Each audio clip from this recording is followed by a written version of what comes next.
এরা নবীর উম্মতের দল। আজকে তো আমরা দুনিয়ার জন্য বড় পাগল। শুধু দুনিয়া দুনিয়া কেমন করে কামাই করব। রে আল্লাহর বান্দা, মায়ার নবী ডাক দিয়া বলে, সাহাবায়ে কেরাম, কিয়ামতের ময়দানে একদল মানুষগুলো বড় অসহায় হইয়া আল্লাহর সামনে দাঁড়াবে। সাহাবায়ে কেরাম ডাক দিয়া বলে, পয়গম্বর, ওই লোকগুলো কারা, একটু তাদের পরিচয় দিয়া দেন। আল্লাহ নবী ডাক দেয়া বলে, সাহাবায়ে কেরাম শুনাও, দুনিয়ার মধ্যে এমন একদল লোক ছিল যারা মানুষের হকগুলো নষ্ট করেছে। কিয়ামতের ময়দানে আল্লাহর সামনে বড় আমলের পাহাড় নিয়ে দাঁড়িয়ে যাবে।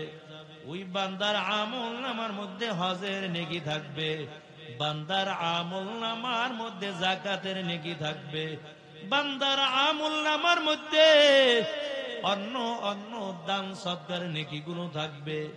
বড় আমলের পাহাড় নিয়ে ওঠার পর ওই বান্দা পরকালে আফসোস করতে থাকবে, আল্লাহর জান্নাতে যেতে পারবে না।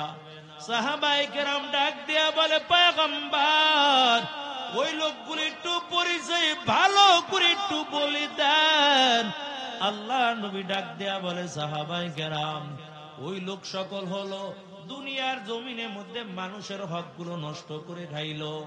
পরকালে আল্লাহ বলবে, বান্দা যাও যাও, আজকে তুমি আমি মালিকের জান্নাতে চলে যাও, কারণ তুমি অনেক আমল নিয়ে আমি আল্লাহর সামনে দাঁড়াইছো।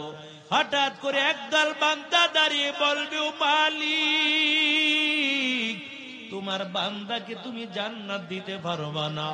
আল্লাহ বলে, কেন আজকে হাসরের ময়দানে তুমি আজকে বাধা দাও? এরে নবীর উম্মতের দল, ওই বান্দাগুলো ডেকে ডেকে বলবে, আয় আল্লাহ, তোমার বান্দার জমিন আমার জমিন কাছাকাছি জমিন ছিল, আমার 2 হাত জমিন দখল করে খেয়েছে। দুনিয়ায় কত মানুষের কাছে গেলাম, বিচার পাইলাম না। আয় আল্লাহ, তোমার কাছে দুনিয়ায় থেকে বিচারটা দিছিলাম, আজকে তুমি বিচারটা করে দাও। আবার একদল লোক দাঁড়িয়ে যাবে আর বলবে, আল্লাহ, আমি দুনিয়ার জমিনে ব্যবসা করতাম, তোমার বান্দা আমার দোকান থেকে মালগুলো বাকি নিয়েছে, আয় আল্লাহ আমার টাকাগুলো দেয় নাই। আল্লাহ, আজকে আমার টাকাগুলো তোমার বান্দাকে দিতে বলো। এমন করে করে পাওনাদার দাঁড়িয়ে যাবে। আল্লাহ ডাক দেয়া বলবে, রে বান্দা, এই লোকটা ঋণগুলো আজকে পরিশোধ করে দাও। ওই কিয়ামতের ময়দানে টাকা পাবে না, অন্য অন্য পয়সাও পাবে না। আল্লাহ বলবেন, এই বান্দার হক নষ্ট করেছো, আজকে হক আদায় করে দাও। এই বান্দা তোমার কাছে টাকা পাবে, আজকে টাকা দিয়া দাও। এরে মুমিন মুসলমান আল্লাহর গোলাম, ওই কিয়ামতের ময়দানে ওই পাওনাদার দাঁড়িয়ে বলবে, আল্লাহ, আমার পাওনাগুলো আজকে না দিয়া তোমার বান্দা জান্নাতে যেতে পারবে না। এরে মুমিন, এত আমল নিয়ে ওঠার পর তারপরও মালিকের কাছে বড় ধরা খেয়ে যাবে। কারণ নামাজ যদি নাও পড়ো, আল্লাহ ক্ষমা করে দিতে পারে, আল্লাহর এখতিয়ার। কিন্তু মানুষের হকগুলো যদি নষ্ট করে দাও, যতক্ষণ পর্যন্ত বান্দা তাকে মাফ না করবে, ততক্ষণ পর্যন্ত আমার আল্লাহ ওই বান্দাকে ক্ষমা করবে না। গুনাহ করেছো, আল্লাহ মাফ করে দিতে পারেন, কারণ আমার আল্লাহ তো বড় দয়ার আল্লাহ। তোমার গুনাহ জমিন থেকে আসমান পর্যন্ত হতে পারে, কিন্তু আমার আল্লাহ একটা কুদরতি নজর দিয়া যখন বান্দার দিকে তাকাইবে, আল্লাহ তাআলা বান্দার জীবনের সব গুনাহগুলো মুহূর্তের মধ্যে মাফ করে দিবে। আরে আল্লাহর বান্দা, ওই কিয়ামতের ময়দানে বড় আমলের পাহাড় নিয়ে ওঠার পর জান্নাতে যেতে পারবে না। আমলগুলো দিতে দিতে আমলনামা বড় শূন্য হয়ে যাবে। আরো পাওনাদার দাঁড়িয়ে বলবে, আল্লাহ, আমি তোমার বান্দার কাছে আরো পাবো। আল্লাহ বলবে, এখন আর কি দিবা? কারণ তোমার আমলনামার মধ্যে আর কোনো নেকি নাই। আল্লাহ ডেকে ডেকে ডেকে বলবেন ওই বান্দার গুনাহগুলো এখন তোমার মাথার মধ্যে আনো। এরে আল্লাহর গোলাম, কিয়ামতের ময়দানে মায়া নবী বলেন ওই লোকটা হাতের আঙ্গুলগুলো চিবাইতে থাকবে আর আফসোস করতে থাকবে, আইরে যদি দুনিয়ার জমিনের মধ্যে মানুষের হক গুলো নষ্ট না করতাম, আজকে কিয়ামতের ময়দানে আমি হাসতে হাসতে আল্লাহর জান্নাতের মেহমান হইতাম। আল্লাহর বান্দা যুবক 2 দিন 3 দিন হয়ে গেছে কোনো খাবার পাই না, জমিন দিয়া চলতেছে, হাঁটতে হাঁটতে অনেক দূর যাওয়ার পর একটা নদীর কিনারায় বসে গেল। আল্লাহর বান্দার পেটের মধ্যে তো বড় ক্ষুধা। আল্লাহর বান্দা চিন্তা করে এখন কোথায় খাবার পাবো, কারণ আমার ইবাদত করতে তো বড় কষ্ট হয়ে যায়। হঠাৎ করে নজর করে দেখতে পায় কত সুন্দর রঙের একটা ফল নদী থেকে আস্তে করে ভেসে যায়। আল্লাহর বান্দা ফলটা উঠাইয়া আর দেরি করে নাই, তাড়াতাড়ি ওই ফলটা ক্ষুধার যন্ত্রণায় খেয়ে ফেললো। এখন ইবাদত করে আগের মতো মজা পায় না। এখন সিজদায় যেয়ে বান্দা সুবহানা রাব্বিয়াল আ'লা বলে, তবে আগের মতো বান্দা মজা পায় না। হঠাৎ করে দিলের মধ্যে এমন খেয়াল চলে আসলো, হায়রে কার গাছের ফল খাইলাম, কারণ এই ফলের মালিক তো আমি ছিলাম না। কার বাগানের আমি ফলটা খাইলাম, এই ফলের মালিককে এখন আমি কেমন করে খুঁজে বের করব। তবে হাঁটতে হাঁটতে চলে যায়, কারণ যেই দিক থেকে ফলটা বেশি এসেছে আল্লাহর বান্দার বুঝতে আর বাকি নাই। ফলটা এদিক থেকে যেহেতু বেশি এসেছে, অবশ্যই ফলের বাগান এদিকে হবে।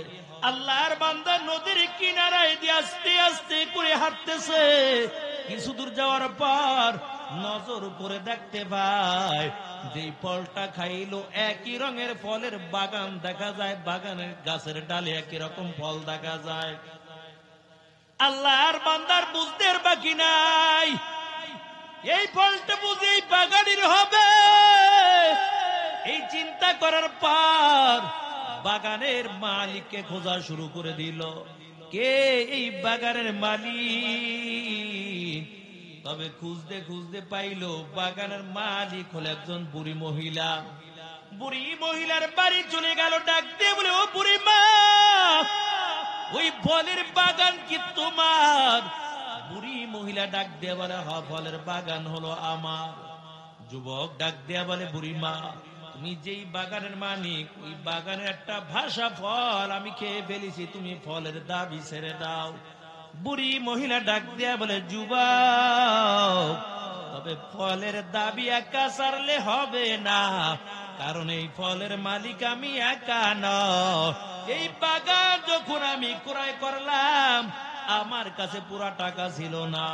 বলকের বাদশা পাখি শিকার করার জন্য গ্রামে চলে আসে, অর্ধেক টাকা বলকের বাদশা দেয় আর অর্ধেক টাকা আমি দিলাম। এরে যুবক, যদি ফলের দাবি ছাড়াতে চাও ওই বলকের বাদশার কাছে যাইয়া অর্ধেক দাবি ছাড়াইবা, আর বাকি অর্ধেক ফলের দাবি আমি ছেড়ে দিব। যুবক হাঁটতে হাঁটতে বলকের বাদশার দরবারে চলে গেল। ডাক দেয়া বলে, বাদশা মহারাজ, ওই গ্রামে যে আপনি বাগান ক্রয় করেছেন, ওই বাগানের একটা ভাষা ফল আমি খাইলাম। অর্ধেক ফলের দাবি বুড়ি মহিলা ছাড়লো, বাকি অর্ধেক ফলের দাবি ছাড়ানোর জন্য আপনার রাজ দরবারে হাজির হয়ে গেলাম। বলকের বাদশাকে কেঁদে কেঁদে বলে, বাদশা মহারাজ, ওই ফলের অর্ধেক দাবিটা আপনি ছেড়ে দেন। বাদশা চিন্তা করলো যে যুবক অর্ধেক ফলের দাবি ছাড়ানোর জন্য আমার রাজ দরবারে হাজির হয়ে গেছে, এটা সাধারণ কোন মানুষ হবে না, অবশ্যই এটা খাঁটি একজন জান্নাতি বান্দা হবে। আরে আল্লাহর বান্দা, ওদিক থেকে বলকের বাদশা ডাক দিয়ে বলে, রে যুবক, ফলের দাবি ছাড়বো, তবে আমার একটা শর্ত আছে। যুবক ডাক দিয়া বলে, কি শর্ত? আমার একটা মেয়ে আছে, যদি আমার মেয়েটা তুমি বিবাহ করতে রাজি হও তাহলে আমি ফলের অর্ধেক দাবি আমি ছেড়ে দিব। তবে আমার মেয়েটা কানে শুনে না, আমার মেয়েটা কিন্তু চোখে দেখে না, আমার মেয়েটা বড় কালো। এর যুবক, তুমি যদি আমার মেয়েটাকে বিবাহ করতে রাজি হও আমি ফলের অর্ধেক দাবি ছেড়ে দিব। যুবক বড় চিন্তার মধ্যে পড়ে গেল, এর কি মুসিবতের মধ্যে পড়ে গেলাম। এখন এই কালো মেয়ে বিবাহ করব না ফলের দাবি ছাড়াবো? যদি মেয়েটা বিবাহ করতে রাজি না হয় এই ফলের অর্ধেক দাবি বাদশা ছাড়বে না, আর আগের মতো আমি ইবাদতের মধ্যে মজা পাবো না। এরা নবীর উম্মতের দল। ওই যুবক সিদ্ধান্ত নিল, ও বাদশা মহারাজ, আমি বিবাহ করার জন্য রাজি, তার বড় ফলের অর্ধেক দাবিটা আপনি ছেড়ে দেন। বাদশার একটা সুন্দরী রূপসী মেয়ে, আসলে কিন্তু কালো না, এত সুন্দর যেই মেয়েটা বালেগা হওয়ার পর এমন দুনিয়ার কোন বেগানা পুরুষ তারে দেখতে পায় না। এরে আল্লাহর বান্দা, ওই যুবকটা দিয়ে বলে, ও বাদশা মহারাজ, আপনার ওই কালো মেয়েটাও যদি আমার কাছে বিবাহ দিতে চান আমি বিবাহ করতে রাজি, তার বড় ফলের অর্ধেক দাবি ছাইরা দেন। আর ওই আল্লাহ তাআলা স্বপ্নের মাধ্যমে কয়েক বছর আগে এই যুবককে ওই মেয়েকে স্বপ্নের মাধ্যমে দেখাইয়া দিছি। বলক থেকে কত সুন্দর সুন্দর যুবকের দল বাদশার দরবারে হাজির হয়ে যায় বিয়ার প্রস্তাব নিয়া। বাদশাহ ডাক দেয়া কয়, সন্তান দেখো, এই লাইনে দাঁড় করে আছে শত শত যুবক দাঁড়াইল, তুমি যাকে পছন্দ করবা তার সঙ্গে তোমার বিবাহ দিয়ে দিব। মেয়েটা লাইনে দাঁড়াইয়ে দাঁড়াই দেখতেছে, কিন্তু যাকে স্বপ্নের মাধ্যমে আল্লাহ দেখাইল ওই যুবককে তো লাইনের মধ্যে এখনো দেখতে পায় না। এত বড় টাকাওয়ালার ছেলে আসলো, কত এমপি মন্ত্রী সন্তানরা আসলো, কিন্তু মেয়েটা ডাক দিয়া বলে, না না, আমি এই যুবকদেরকে বিবাহ করতে রাজি না। এরে আল্লাহর বান্দা, তবে ওই বলকের বাসা ডাক দিয়া কয়, এরে যুবক, যদি আমার মেয়েটা তুমি বিবাহ করতে রাজি হও তাহলে ফলের অর্ধেক দাবি আমি ছেড়ে দিব। যুবক ডাক দিয়া বলে, ফলের দাবি ছেড়ে দেন, তারপর রাজি হয়ে গেলাম। বলকের বাসা আবার ঘরের মধ্যে যাইয়া বিবিকে ডাক দিয়া বলে, বিবি, আমার আজ দরবারে আজকে এমন একটা যুবক তাড়ানো। এরে বিবি, তবে দেখো আমার মেয়েটা এই যুবককে বিবাহ করার জন্য রাজি হয় কিনা, কারণ আমার মনে হয় এটা সাধারণ কোন যুবক হবে না, এটা খাঁটি একজন আল্লাহর বান্দা, জান্নাতি বান্দা হবে। ওই চোরে চোর চিনে, ডাকাইতে ডাকাই চিনে, ভালো মানুষ ভালো মানুষ চিনে, আল্লাহওয়ালারা আল্লাহওয়ালা চিনে। কথা বলেন ঠিক কিনা? আউলিয়ারা কারে ওকবা ইখতিয়ার, জাহেলারা কারে দুনিয়া ইখতিয়ার। মাইলে মোমেন সুয়ে মোমেন মিশাওয়াত, মাইলে কাফের সুয়ে কাফের মিশাওয়াত। এক জামানা সুহবত বা আউলিয়া, বেহতার আজ 100 সালে তাআত বেরিয়া। এরে নবীর উম্মতের দল, আল্লাহ ওয়ালার জমিনের মধ্যে আল্লাহ ওয়ালা দেখা চিনা ভালায়। ইমাম আবু হানিফা রাহমাতুল্লাহ আলাইহি এত বড় একজন বুজুর্গ, এত বড় একজন আল্লাহর ওলি ছিল, খুব বড় একজন বুজুর্গ আল্লাহ ওয়ালা লোক ছিল। একদিন মুরিদ ডাক দিয়া কয়, হুজুর, আমি আপনার হাতে হাত দিয়া বায়াত গ্রহণ করলাম, মুরিদ হয়ে গেলাম, তবে আমার দিলের মধ্যে বড় আশা, আজকে আপনি আমার বাড়ির মেহমান হয়ে যাবেন, আমি ইশার পরে আপনার খাবারের ব্যবস্থা করব। আবু হানিফা রাহমাতুল্লাহ আলাইহি এশার নামাজ আদায় করে মুরিদের বাড়ি চলে গেল। ওই মুরিদের একটা নেককার সন্তান ছিল, মেয়েটাকে ডাক দেয়া কয়, মা সুন্দর করে খাবার পাক করবা, সুন্দর করে রান্না বান্না করবা, কারণ আমার পীর সাহেব আজকে বাড়ির মধ্যে আসবে, আমার বাড়ি মেহমান হবে। এরে আল্লাহর বান্দা, মেয়েটা সুন্দর করে রান্না বান্না করলো। আবু হানিফা রহমাতুল্লাহ আলাই এশার নামাজ আদায় করার পর যখন মুরিদের বাড়ি হাজির হয়ে গেল, 2 থেকে 3 জনের খাবার সামনে আইনা দেয়। কয় 2-3 জনের খাবার যখন সামনে দিল, এই 2-3 জনের খাবার একাই আবু হানিফা রহমাতুল্লাহ আলাই খেয়ে ফেলল। মেয়েটা বাবারে ডাক দেয়, কেমন পীরের কাছে মুরিদ হইছো? আগে জানতাম আল্লাহওয়ালারা কম খায়, তোমার পীরের সামনে 2-3 জনা খাবার দিছি, সব খাইয়া লাইছি, এত বড় ফ্যাট হুজুর এত খায় গা। মেয়েটা ডাক দেয়া কয়, বাবা এমন খাওয়াই না, পীর সাহেবের কাছে তুমি মুরিদ হয়ে গেছ।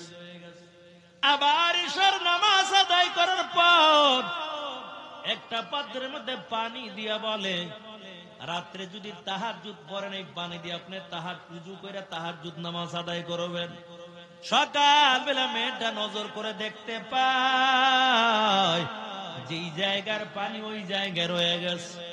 বাবাকে আবার ডাক দিয়ে কই, বাবা কেমন পীরের কাছে মুরিদ হইছো, যেই পীর রাইতে তাহাজ্জুদ নামাজ আদায় করলো না, এমন একজন পীরের সঙ্গে কাছে যাই হাত দিয়া মুরিদ হয়ে গেছো, কিন্তু মুরিদে কিছুই বলে না।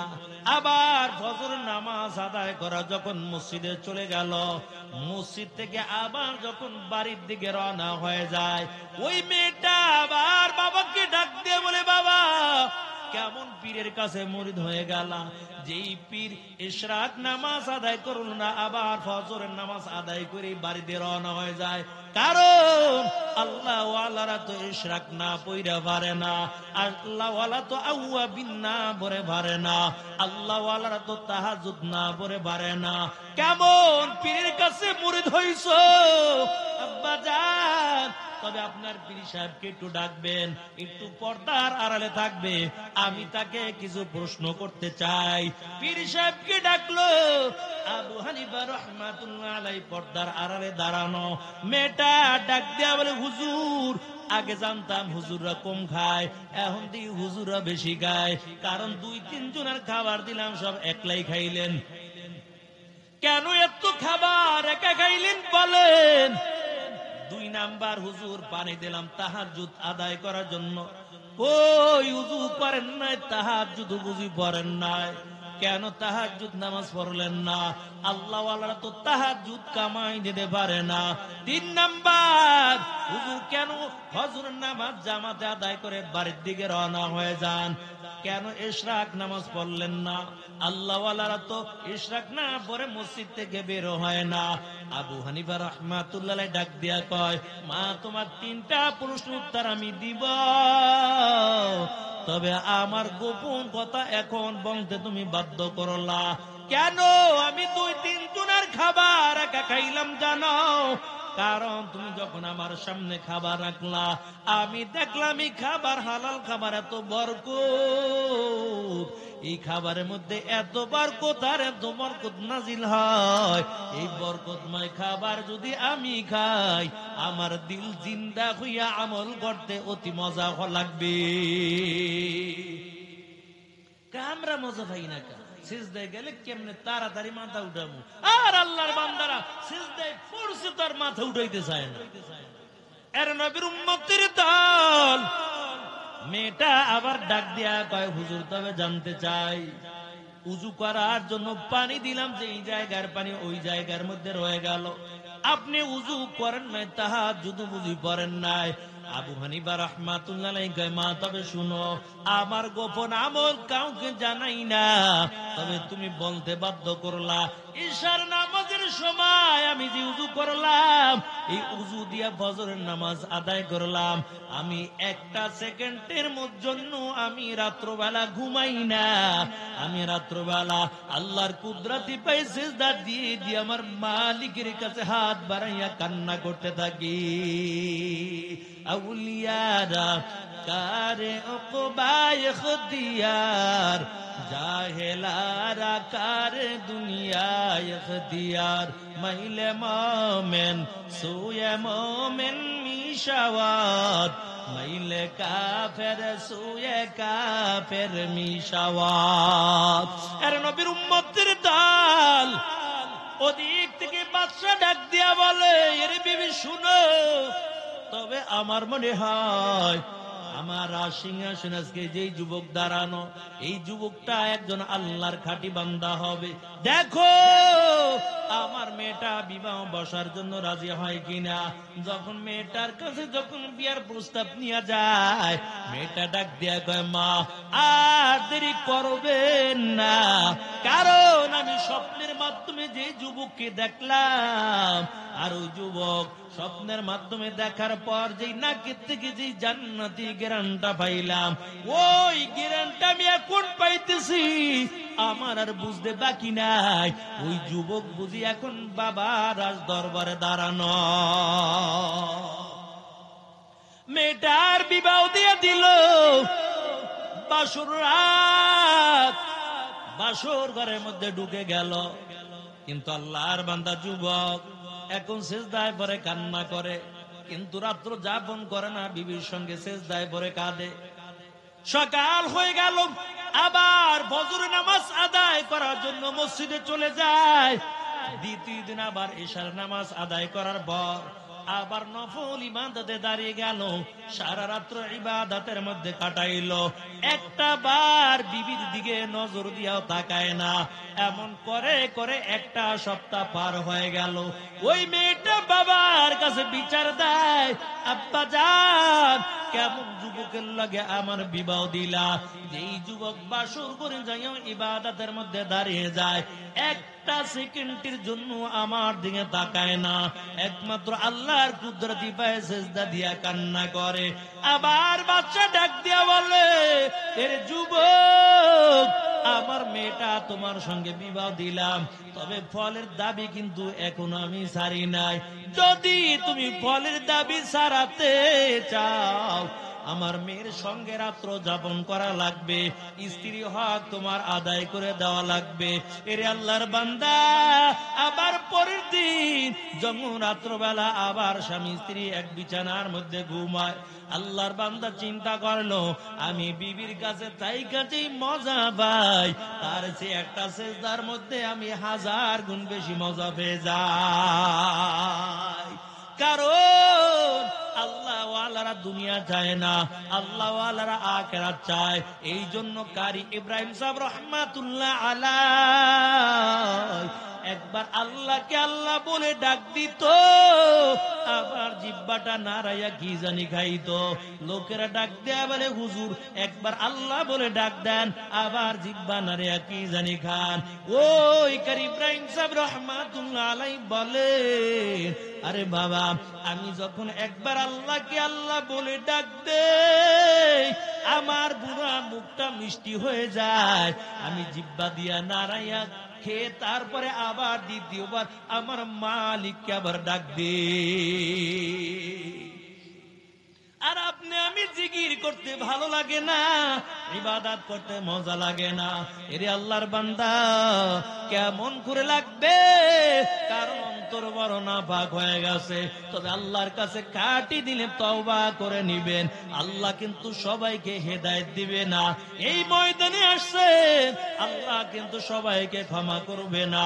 আল্লাহ যাকে পছন্দ করবে তাকে হেদায়েতের মালাটা পরাইয়া দিবে।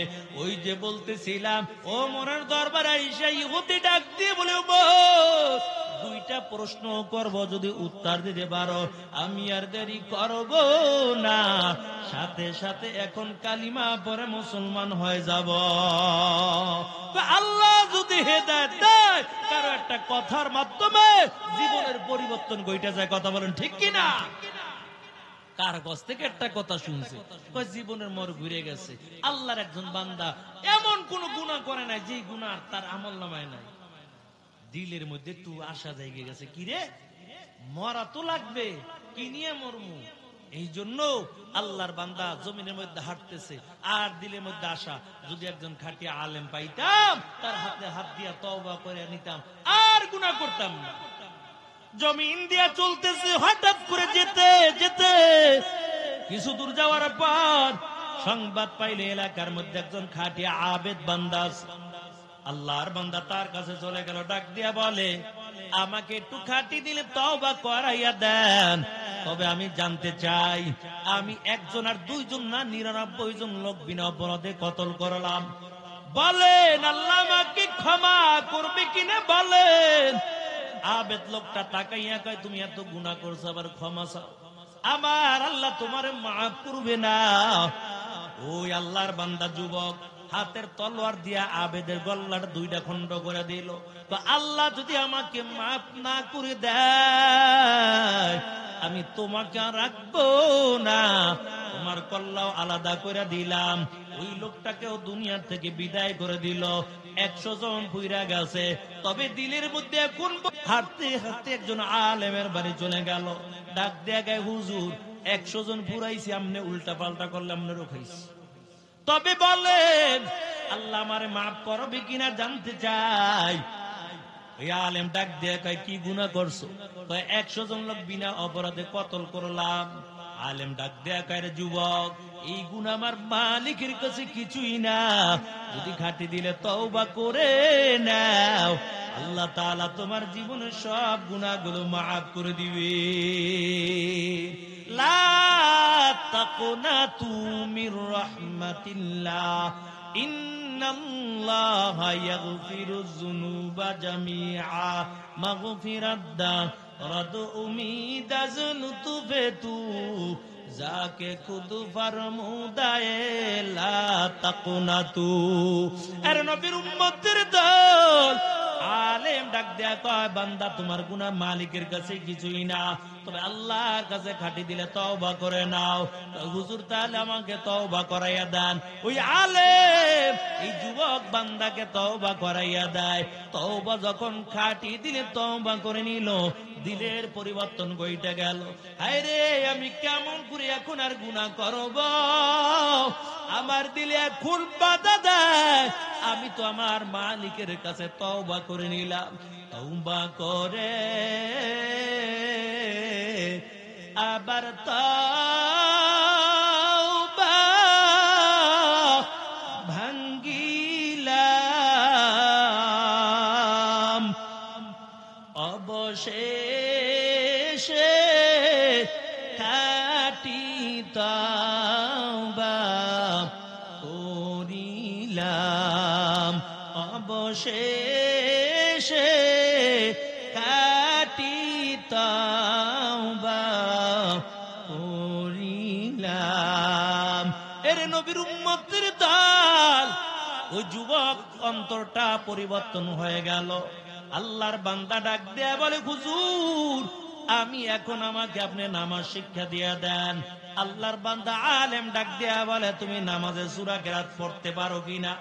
না না, আমি কোরআনের কোন আয়াত তেলাওয়াত করতে পারি না, তবে তওবা করাইয়া দিলাম, বাড়ি চলে যাও, কোন আলেমের কাছ থেকে তুমি কোরআনটাকে শিখে নিবা। যখন কোন আলেমের কাছ থেকে কোরআনটা শিখে নিবা আর শুদ্ধ করে নামাজ আদায় করে নিবা, আল্লাহ তাআলা এমন হতে পারে তোমার জীবনের সব গুনাহগুলো মাফ করে দিবে। ওই যুবক বাড়িতে যাওয়ার পর আস্তে আস্তে করে নামাজ আদায় করা শুরু করলো। তবে ঘর থেকে বের হয়ে গেল, আলেমের বাড়ি যাবে, কারণ আমি তওবা করলাম, আমার নামাজ শেখা লাগবে। আলেমের বাড়ি আবার রওনা হয়ে যায়।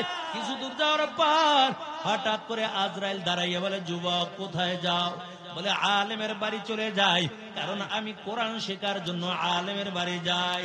আজরাইল ডাক দিয়ে বলে, যুবক না না, আর সুযোগ দেওয়া হবে না, এখন তোমার জানটা কবজ করে নিব। আল্লাহর বান্দা যুবক ডাক দিয়া বলে, ও ভাই আজরাইল একটু সময় দাও, কারণ আমি তওবা করে নিয়েছি, একটু আলেমের বাড়ি যাওয়ার পর আমি সুন্দর করে নামাজটা শিখবো, তারপর জানটা কবজ করিও। আজরাইল ডাক দিয়ে বলে, যুবক আল্লাহ যার মৃত্যু যেই জায়গায় লেখছে ওই জায়গায় হয়ে যাবে। ইযা জাআ আজালুহুম লা ইস্তাখিরুনা সাআতান ওয়া লা ইস্তাকদিমুন, এক সেকেন্ড আগেও হবে না পরেও হবে না। এই জায়গায় তোমার জানটা কবজ করে নিয়ে যাব। ওই জায়গার মধ্যে আল্লাহর বান্দা জানটা কবজ করে নিয়ে যায়। তবে জানটা কবজ হওয়ার পর একদল ফেরেশতা জাহান্নাম থেকে হাজির হয়ে গেল। তো এই বান্দার রূহটা জাহান্নামের দিকে নিয়ে যাবে। আর একদল ফেরেশতা জান্নাত থেকে হাজির হয়ে গেল। তো এই বান্দার রূহটা জান্নাতের ময়দানে নিয়ে যাবে। জাহান্নামী ফেরেশতা বলে, এই বান্দা গুনাহ করেছে, এই বান্দা রূহটা জাহান্নামে নিয়ে যাব। আর জান্নাতি ফেরেশতারা ডাক দিয়া বলে, এই বান্দা তওবা করেছে, এই বান্দার রূহটা এখন জান্নাতে নিয়ে যাব। দুই দল ফেরেশতা বড় ঝগড়া লেগে যায়। আল্লাহ ডাক দিয়া বলে, ও ফেরেশতার দল, ঝগড়া করা লাগবে না, আমি আল্লাহটা সমাধান দিয়ে দিলাম। যেই জায়গার মধ্যে জানটা কবজ করা হলো, ওখান থেকে যদি তার বাড়ি কাছে হয়, তাহলে বান্দার রূহটা নিয়ে জাহান্নামে যাইবা। আর যেই জায়গায় মৃত্যুবরণ করেছে ওই জায়গা থেকে ওই আলেমের বাড়ি যদি কাছে হয়, তাহলে তার রূহটা নিয়ে জান্নাতে যাইবা। ফেরেশতারা জমিন মাপা শুরু করে দিল। আল্লাহ তাআলা বাড়ির কাছে জমিনটারে ডাক দেয়া কয়, এরে জমিন তুমি লম্বা হয়ে যাও, কারণ আমার বান্দা তওবা করেছে, আমি আমার বান্দার জান্নাতের মেহমান বানাইব। আর আলেমের বাড়ির জমিনটারে আল্লাহ ডাক দিয়া বলে, জমিন তুমি খাটো হয়ে যাও। ওই যেই জায়গায় বান্দা মৃত্যুবরণ করেছিল, মূলত ওই জায়গা থেকে তার নিজের বাড়ি বড় কাছে, কিন্তু আল্লাহর অর্ডার পাইয়া তার নিজের বাড়ির জমিনটা দূরত্ব হয়ে গেল। আর আলেমের বাড়ির জমিনটা আল্লাহর হুকুমে নিকটবর্তী হয়ে যায়। আল্লাহ হেদায়েত দিয়ে দিছে, সময় লাগে না। এর মুমিন, ওই ছোট্ট একটা বালক আব্দুল কাদের জিলানী, ছোট্ট এক ইহুদি খ্রিস্টানের সাথে ভালো সম্পর্ক ছিল। আমরাও সম্পর্ক রাখি, কয় কিল্লিগা রাখি, এই যে পূজা টুজা যখন হয় তখন পূজায় যাই হাগলগে। অথচ মুসলমান এই জন্য সম্পর্ক রাখবে না, খেয়াল থাকবে আমার চরিত্র দেখে বেদিন যেন কালিমা পড়ে মুসলমান হয়ে যায়। ছোট্ট বালক জোনায়েদ খ্রিস্টান যুবকের লোক ভালো সম্পর্ক। একদিন আইসা আবার তাড়াতাড়ি যাওয়ার জন্য ব্যস্ত হয়ে গেছে। জোনায়েদ বাগদাদি ডাক দিয়ে বলে, যুবক মাত্র আসলে আবার তাড়াতাড়ি যাওয়ার জন্য কেন ব্যস্ত হয়ে গেল? খ্রিস্টান যুবক ডাক দেয়া বলে, জোনায়েদ তবে শোনাও, তোমাদের যেমন ধর্মীয় অনুষ্ঠান হয় তেমন আমাদের খ্রিস্টানদের আজকে বড় একটা অনুষ্ঠান। এটা বছরে একবার হয়। আমাদের খ্রিস্টান পাদ্রী ওই জায়গার মধ্যে হাজির থাকবে, একটা উপদেশ দিবে, আমরা সারা বছর মেনে নিব। জোনায়েদ বাগদাদি ডাক দিয়ে, আমিও তোমার সঙ্গে যাব। খ্রিস্টান যুবক ডাক দিয়ে বলে, জোনায়েদ না, ওই জায়গার মধ্যে কোন মুসলমানের সন্তান যেতে পারে না। যদি কোন মুসলমানের সন্তান যায়, আরে বন্দি কইরা তারপর শাস্তির ব্যবস্থা করে দেয়। জোনায়েদ বাগদাদি ডাক দিয়া বলে, এরে যুবক, আমাকে নিয়ে তোমার কোনো চিন্তা করা লাগবে না, কারণ মুসলমান ভালো করে জানে জমিনের মধ্যে মুসলমানের কেউ নাই, তবে মুসলমানের সঙ্গে আল্লাহ আছে। এই জন্য রাসূল যখন জাবালে সুরের মধ্যে আবু বকরের রানের মধ্যে মাথাটা দিয়ে ঘুমায়, ওই কাফের দল খুঁজতে খুঁজতে ওই জাবালে সুরে গেছে। আবু বকর কয়, হুজুর একটা বার যদি তাকায় আমাদেরকে দেখা ভালাইবে, তাহলে কতল করে দিবে। আল্লাহ রসুল ডাক দেখে, আবু বকর চিন্তা করা লাগবে না, আমরা এই গুহার মধ্যে দুইজন না, আমাদের সঙ্গে আল্লাহ আছে। এর নবীর আশিকের দল জুনায়েদ বাগদাদি মজলিসের মধ্যে চলে গেল, হাজার হাজার শ্রোতার দল। খ্রিস্টান পাদ্রী বড় সিংহাসনের মধ্যে বসে গেল, কিন্তু জবান নাড়ায়, ঠোঁটটা নাড়ায়, কেমন জানি কথা বের হয় না। অধিক থেকে খ্রিস্টান শ্রোতার ডাক দিয়ে বলে, কি ব্যাপার, আপনি কেন আমাদের উপদেশ দেন না, আমরা তো সবাই বসে আছি। খ্রিস্টান পাদ্রী ডাক দিয়ে কেমন করে উপদেশ দিব, কেমন করে কথা বলবো, আমিও তো কথা বলতে চাই, কিন্তু জবান থেকে কথা বের হয় না। তার একমাত্র কারণ এই মজলিসের মধ্যে একজন মুসলমানের সন্তান আছে। খ্রিস্টান পাদ্রীর কথা শোনার পর শ্রোতারা ডাক দেয়া কয়, কই মুসলমানের সন্তান কই, একটু দেখাইয়া দেন, ধৈর্য আমরা বন্দি করব।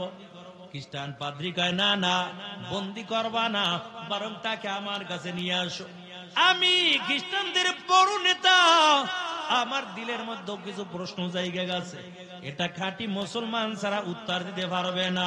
তবে যদি খাঁটি মুসলমানের সন্তান হয় আর কোরআন হাদিস দিয়া যদি উত্তর সঠিক হয়, আমিও কিন্তু আর দেরি করব না, আমিও সাথে সাথে কালিমা পইরা মুসলমান হয়ে যাব। জুনায়েদ বাগদাদিকে কাছে ডাকা হয়, ডাক দিয়ে বলে, জুনায়েদ শুনো, এই জায়গার মধ্যে কেন আসছি? কালিমার দাওয়াতটা দেওয়ার জন্য। তাই বেশ ভালো কথা, কালিমার দাওয়াত দিবা, তবে আমি 5টা প্রশ্ন করব, যদি কোরআন হাদিস দিয়ে উত্তর দাও আমি আর দেরি করব না, কালিমাটা পইরা নেব। তবে জুনায়েদ বলো, উত্তর দিতে পারবা কিনা? তাই ঠিক আছে, আমাদের উলামায়ে কেরামদেরকে হাজির করব। উলামায়ে কেরামদেরকে হাজির করলো, এক পাশে শত শত উলামায়ে কেরাম, আর এক পাশে লক্ষ লক্ষ খ্রিস্টান শ্রোতার দল। ওই খ্রিস্টান পাদ্রীর দামি সিংহাসনের মধ্যে বসার পর ডাক দেওয়া, মুসলমান উলামায়ে কেরাম শুনাও, আমার 1 নাম্বার প্রশ্ন বলো, আল্লাহ এখন কি করে? 2 নাম্বারে বলো, কোন জায়গায় সূর্যের আলোটা একবার পড়েছে আর কিয়ামতের আগে ওই জায়গার মধ্যে সূর্যের আলোটা পড়বে না? 3 নাম্বারে বলো, আল্লাহ কোন দিকে তাকানো আছে? 4 নাম্বারে বলো, কোন কবর জিন্দা ছিল আর কবরের বাসিন্দাও ছিল জিন্দা? 5 নাম্বারে বলো, কোন কয়েদখানার মধ্যে আলো নাই, বাতাস নাই, তারপর আল্লাহ তাআলা কয় দিকে জিন্দা রাখছেন? এমন করে যখন 5টা প্রশ্ন করলো, সব উলামায়ে কেরাম মাথা নিচে দিয়ে বসে আছে। কারণ কেমন করে বলবো আল্লাহ এখন কোন দিকে তাকানো? কেমন করে বলবো আল্লাহ এখন কি করে? কেমন করে বলবো কোন জায়গার মধ্যে সূর্যের আলোটা একবার পড়েছে? কেমন করে বলবো কোন কয়েদখানা আলো নাই, বাতাস নাই, অক্সিজেনের ব্যবস্থা নাই, তারপর আল্লাহ কয় দিকে জিন্দা রেখেছে? সব মুসলমান উলামায়ে কেরাম মাথা নিচু দিয়ে আল্লাহর কাছে দোয়া করে আর বলে, মালিক, যুগে যুগে মুসলমানের বিজয় দান করেছো, তবে আল্লাহ দিলটা দিয়া তোমার কাছে দোয়া করলাম, আজকেও মুসলমানদের বেইজ্জতি করবা না, আজকেও তুমি মুসলমানের বিজয়ের মালাটা পরাইয়া দিও। যখন দোয়া করছে আল্লাহ দোয়া কবুল করে ফেলাইছে। আল্লাহ তুমি তো যুগে যুগে মুসলমানের বিজয় মালা দান করেছো, কারণ ওই কাফেরের মোকাবেলায় সাহাবায়ে কেরাম যুদ্ধ করতে গেছে, অল্প কিছু সাহাবী যুদ্ধের ময়দানে যখন গেছে বারবার পরাজিত হয়ে যায়। সাহাবায়ে কেরাম কয়, কি ব্যাপার, পরাজিত হই কেন? মুসলমান তো পরাজিত হওয়ার কথা না, কেন পরাজিত হই? পরের দিন আবার যুদ্ধ করবে। সবাই একটা মজলিসের মধ্যে বসলো, কি করা যায়? আজকে রাসূল একটা সুন্নাত জিন্দা করে তারপরে আমরা আগামীকাল যুদ্ধের ময়দানে যাব। সবাই সিদ্ধান্ত নিল, কি সুন্নাত? আমরা মেসওয়াক আমরা সাইডে দিছি, আজকে মেসওয়াক করা শুরু করে। মেসওয়াক করা গাছের ডাল ফালা ভাঙ্গে মেসওয়াক করতে আছে। কাফেরের গোয়েন্দা থেকে একটারে ফাটাইছে, এই গোয়েন্দা যা মুসলমানের তাবুর মধ্যে যা, দেখবি আগামীকাল ওরা কি দিয়ে যুদ্ধ করবে, কিভাবে কৌশল খাটায়, কেমনে যুদ্ধ করবে। কাফের যখন কিছু দূর আইসে আইয়া দেখতেছে এই মুসলমানের দল এত সব ডালপালা ভাঙ্গিয়া শুধু দাঁত দাঁড়াইতেছে, তাড়াতাড়ি ওই কাফের তাবুর মধ্যে চলে গেছে, তাড়াতাড়ি ময়দান ছাড়। কি হয়েছে? আমার মনে হয় আগামীকাল আর তীরের যুদ্ধ হবে না, একটা কামড়া কামড়ির যুদ্ধ হইবে। কই কেমনে বুঝলাম? বিশ্বাস না হলে যাইয়া দেখ, সবকিছু বইয়া বইয়া দাঁড় দাঁড়াইতেছে, আগামীকাল আর একটা কামড়া কামড়ি যুদ্ধ করবে। কই তাই নাকি? হয়। কই তাড়াতাড়ি ময়দান ছাড়। পুরা ময়দান ক্লিয়ার, সাহাবায়ে কেরাম কাছে দেয় পুরা ময়দান ক্লিয়ার, আল্লাহ বিজয়ের মালা দান করে দিছে। সব মুসলমান ওলামায়ে কেরাম আল্লাহ যুগে যুগে মুসলমানদের তুমি বিজয়ের মালাটা পরাইছো। আজকে মুসলমানের বেইজ্জতি করো না আল্লাহ, একমাত্র তুমি আমাদের রক্ষা করার মালিক। আল্লাহর কাছে দিলটা দিয়া যখন দোয়া কইরা দিছে, ছোট্ট বালক জোনায়েদ ডাক দেয়, ওই মুসলমানের দল, কোন চিন্তা করা লাগবে না, এই খ্রিস্টান পাদ্রীর 5টা পুরুষের উত্তর আমি ছোট্ট বালক জোনায়েদ একাই দেওয়ার জন্য তৈয়ার। অবাক হয়ে গেছে সবাই, এই ছোট্ট বালক কেমন করে উত্তর দিবে। খ্রিস্টান পাদ্রী ডাক দিয়ে বলে, আসো, জলদি করে আসো, তাড়াতাড়ি 5টা প্রশ্ন উত্তর দিয়ে দাও। জোনায়েদ বাগদাদি আস্তে আস্তে করে কাছে দাঁড়াইছে। আপনার প্রশ্ন কি ছিল? আমার 1 নাম্বার প্রশ্ন, আল্লাহ এখন কি করে? 2 নাম্বার, আল্লাহ কোন দিকে তাকানো? 3 নাম্বার, কোন জায়গায় সূর্যের আলো একবার পড়ছে আর কিয়ামতের আগে সূর্যের আলো পড়বে না? 4 নাম্বার, কোন কবর জিন্দা ছিল, কবরে যিনি ছিল তিনিও ছিল জিন্দা, আবার জিন্দা কবরটা চলাফেরা করছে। 5 নাম্বারে, কোন কয়েদখানা, যে কয়েদখানার মধ্যে আলো নাই, বাতাস নাই, তারপর আল্লাহ তাআলা কয় দিকে জিন্দা রাখছে। কই ঠিক আছে, আপনার প্রশ্ন উত্তর আমি দিব ইনশাআল্লাহ। তবে প্রশ্ন উত্তর দেওয়ার আগে একটা কথা জানতে চাই। কি কথা? যে প্রশ্ন করে সে বড় না যে উত্তর দেয় সে বড়? যে প্রশ্ন উত্তর দেয় সেই তো বড়। বলে তাহলে আপনি সিংহাসন থেকে নাইমা যান, আমি সিংহাসনে বসে এখন প্রশ্ন উত্তর দিয়ে দেব। খ্রিস্টান পাদ্রীর দামি সিংহাসন থেকে নিচে নাইমা গেছে, মুসলমানের সন্তান ছোট্ট বালক দামি সিংহাসনের মধ্যে বসে ডাক দিয়া কয়, ও খ্রিস্টান শ্রোতার দল, তোমাদের 1 নাম্বার প্রশ্ন ছিল আল্লাহ এখন কি করে? আমার আল্লাহ এখন এই কাজটাই করেছেন। তোমার মতন খ্রিস্টান পাদ্রীকে কানে ধইরা নিচে নামাইয়া আমার মতো মুসলমান ছোট্ট বালককে আল্লাহ এখন এই মুহূর্তে দামি সিংহাসনের মধ্যে বসাইছে। অতুইজ্জু মান তাশাউ ওয়া তুযিল্লু মান তাশাউ বিয়াদিকাল খায়র। আল্লাহ যাকে চায় তাকে সম্মান দান করে দেয়, আবার আল্লাহ যাকে চায় আল্লাহ তাআলা তার জুতার মালা পরাইয়া দুনিয়ার জমিনে ঘুরায়। কথা বলেন ঠিক কিনা?